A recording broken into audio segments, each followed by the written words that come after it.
one key takeaway, if I just had to nail one, is that you should have no fear of trying things. We're an entrepreneurial company. We like to think that we have liberty to think about everything a little bit differently. And I'd love for everyone to realize that they're entrepreneurs too, even if you're working inside of a large company. Being an entrepreneur means you have an original thought and you want to take it to fruition. So I want people to have no fear of failure, just fear of not trying. And they should, if they have a dream for something they want to create, just got to go do it. So bring passion to it and go do it. For us, because we're an entrepreneurial brand, we're a startup, and I'm the founder, for us isn't so much about storytelling, it's doing and being. We're writing our story in real time, all the time. And story has always been important. People, if you go back in time, people wrote on the walls, right? Cave people wrote on the walls, they were telling a story. We've always liked to tell stories, and I think that today, people write their narratives through their things. And as stewards of brands, we want to give people the tools that they need so that they can write better stories. And everything communicates, right? A tube of toothpaste communicates. That's why we have fun copy, all around the box, because why wouldn't we? That's how human beings interact now. They'll post on Instagram, they'll post something different on Facebook, and they'll post something different on LinkedIn, and we all want feedback, and we're communicating in new different ways, and we think brands should do the same thing. We're trying to be a human type of brand, and we're trying to engage with people the way real people engage with real people. So to us, it's not really about storytelling, it's just about being as authentic as we can be as people who happen to have a brand that we're trying to get other folks to hopefully fall in love with. And it's not so much our story, it's just what we're doing. I think people always like stories though, it's fun.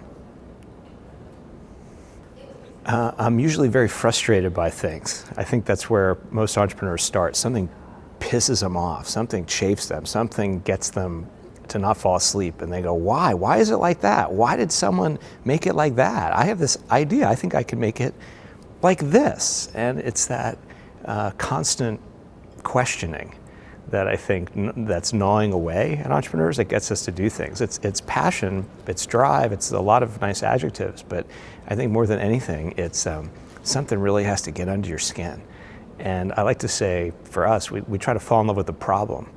We never want to think we have a solution, because then we're going to get stale, right? We always want to fall in love with the problem. And for me personally, the problem is nothing's the way I really want it to look, or it's not acting like the way I think it ultimately could.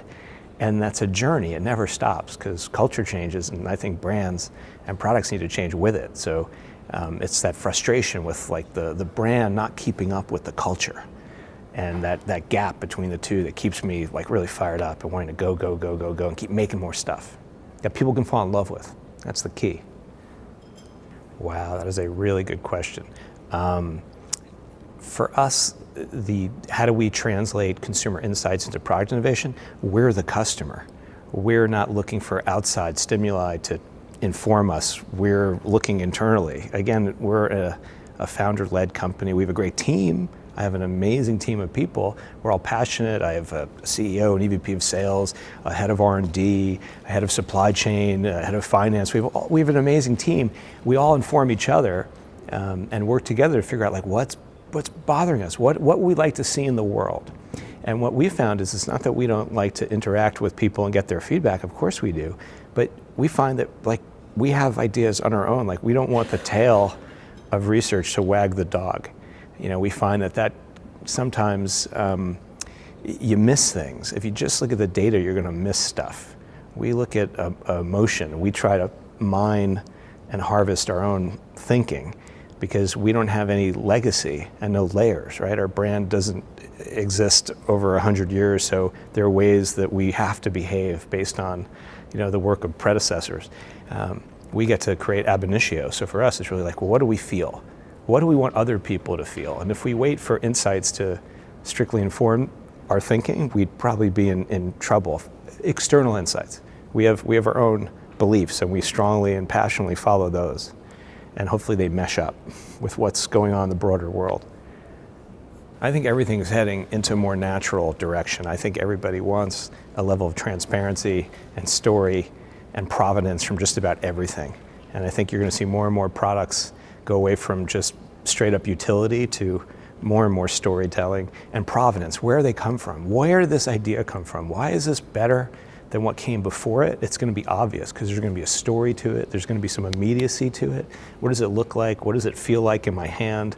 Not all stories are written, and not all stories are verbal, right? Some things communicate through other means. And I think more and more modern marketers and brand stewards and creators of design and packaging are realizing that, and they're going to bring all that kind of thinking around emotion to everyday items. And that's what we like to do.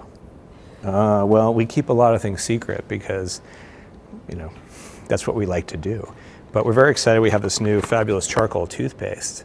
We just launched this, and we have a charcoal mouthwash that's coming out right behind it that we're very excited about. And we think that's going to be a game changer to bring more natural, hyper-effective ingredients to everyday items. We think that's a important place and a place we want to play in. And again, for us, it's also important that we're vegan and cruelty-free and made in America.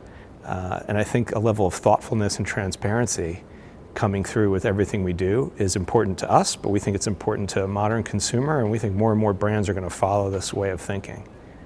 Oh, it's been great to be here at the summit. You learn a lot. You meet a lot of great new people. You see old friends.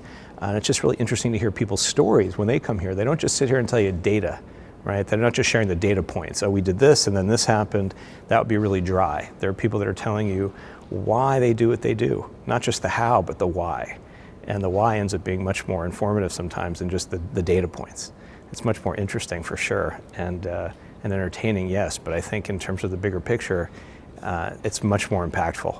So you meet really great people, you hear great stories, and that's why we're here. You share, you learn, and you walk away with some great new thinking. So happy to be here, thanks for having me.